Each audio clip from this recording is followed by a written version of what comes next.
And clearly the window is now for Edmonton, and let's see how the dust settles in the next 2 or 3 years. But right now, I still look at the Oilers as maybe the favorite to win the Stanley Cup, and I don't see why we wouldn't. And I know there's goaltending questions and other questions, but I still look at them and say that the two best players in the world, and you have a pretty good supporting cast, and they've been there. They've been right there on the precipice. Maybe this is the year. It's also particularly salient, I think, to point out to people to appreciate it, not because like, oh, he's going to leave, but because when you go into a season going, cup is all that matters, you don't want to like not care about the season. There's 7 months of fun hockey ahead, watching these guys, and obviously elite special players. So yeah, the Oilers going to be fun to keep an eye on. Part of the doubleheader you have tonight, Toronto's and Montreal. Wanted to get your thoughts on the Canadians, who set the bar high, got into playoffs, and they're saying they're not running from it, that it's, they expect to be a playoff team, and that's where they're at. Are you concerned for them taking a step back, or do you like them to continue to build with some big additions in Dobson and Bolduc? I love the moves they've made. I think Kent Hughes and that management group have done a wonderful job. And Marc Bergevin deserves some credit as well, because he stockpiled a lot of these draft picks that they've been able to parlay into some of these pieces, trading 2 of them to get Dobson. I'm incredibly excited to see Demidov, right? Like that, to me, that he's electric. And all I hear is he's a rink rat. He stayed in Montreal. He trained through the summer. All he cares about is working out and playing hockey. And I'm like, okay, this is going to be really fun to watch. You look at him and Lane Hudson, and they're 2 like hockey nerds, essentially. So you have 2 of the most young, dynamic players in the league. You have Caulfield and Suzuki on the rise. Dobson, of course, looking to have sort of a bounce back season after a tough year on Long Island last year.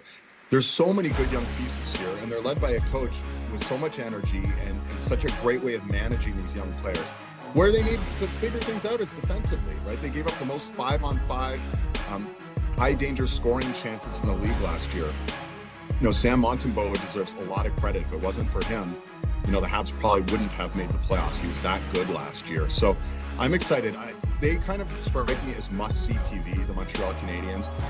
Are they going to, have another 90-plus point season and be that team? I don't know. That Atlantic Division is incredibly tough. In fact, the sleeper pick I have, guys, I think we all did our predictions. I haven't actually seen the article come out on sportsnet.ca, but I'm sure I'll kind of turn some heads, because I predict the Ottawa Senators are going to win the Atlantic. I don't know. I'm all in on this Senators team right now. Huge Allmark fan, eh? Well, listen, Allmark is a great regular season goalie, and he struggled last year till December, and then he was the best goalie in the league. If you guys remember, from December to mid-January, he was amazing leading up to 4 Nations. Yeah. If they can get 82 games of Linus Ullmark, or a full year, he's not playing 82 games, but a full year of Linus Ullmark, that Vezina caliber guy that they had in Boston. They had a full year of Dylan Cousins. They added Jordan Spence, a stealth move, a guy who was playing 17-plus minutes in LA, a very stingy defensive team. And then Stützle, Sanderson, Tkachuk. These are guys on the rise. These are young superstars. Jake Sanderson might be, really one of those guys you're going to talk about as a Norris candidate for the next 6-7 years. He'll win it if they win the Atlantic. There you go. And think about that. And, that's how strongly I feel. They need a lot of things to fall into place, but I really, really like the trajectory of this team. And I like the makeup, and I like the depth up front. And I think they've done a good job of integrating the Claude Giroux and the Lars Ellers that they brought in this year. Like, they have a mix of veterans, and they have a bunch of great up-and-coming young players, and it's going to be exciting in Ottawa, I think. Well, there's no question that you know exactly how you feel about the Ottawa Senators. Can you tell me exactly how you feel about the Vancouver Canucks? Listen, it's a cup half full or a cup half empty. Can we all agree that everything that could go wrong in Vancouver went wrong last year? Yeah, Can we all agree? Absolutely.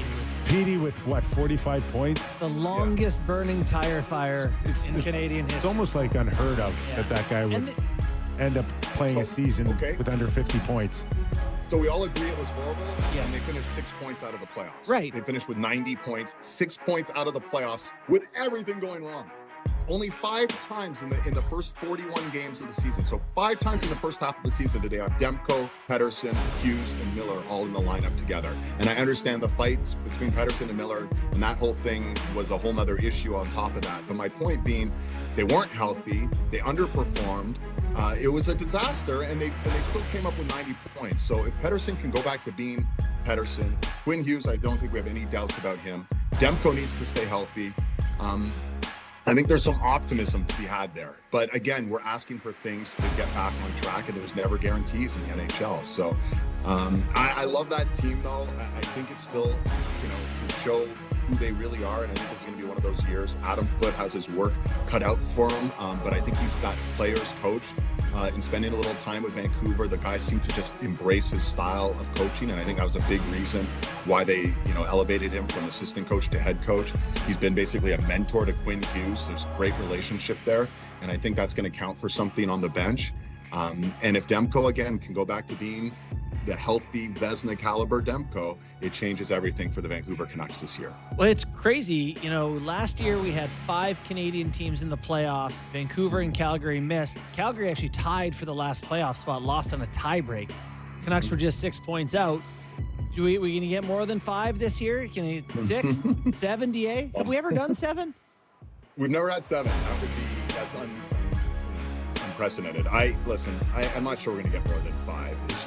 It's also hard, right? You have 3 of them in the same division in the Atlantic. You have 3 of them in the same division in the Pacific. It's hard to get all those teams to matriculate through when you have, the Vegases and the Tampas and the Floridas, et cetera, in those divisions. But, I think 5 is a very realistic number. Which 5 it will be is yet to be determined.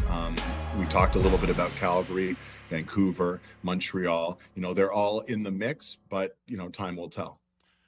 David, let's just go a little south of the border here and just talk about a few storylines that you're looking forward to. We watched Chicago play Florida, the Stanley Cup champions, and seemed like a pretty close game. I thought Spencer Knight looked good.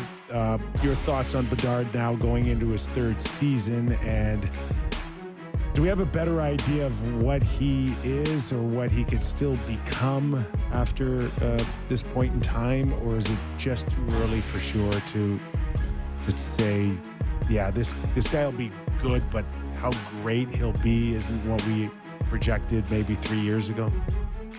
I know there's some detractors. One thing I'll say is his heart is where it needs to be. Everyone I've talked to said all he worked on all summer was his skating, which was his big sort of part of his game that needed some work. He seems like he's dedicated clearly to being the best version of himself he can be. He just turned 20 years old. Like, we keep forgetting. He's been in the league 2 full years, but he's just stopped being a teenager. So, I think I have the utmost confidence in Connor Bedard, and I think he's going to be that prolific 50-goal guy. Is that going to happen this year with the group around him? Probably not, but I could definitely see him taking a step to 35 to 40 goals. That wouldn't surprise me at all. And Nazar being this good, young, unheralded player, he finally maybe has a running mate there in Chicago, someone he can work with a little bit, because it's been hard. He's been a little bit on an island, and I think we can all agree Kyle Davidson, hasn't done a great job in insulating him.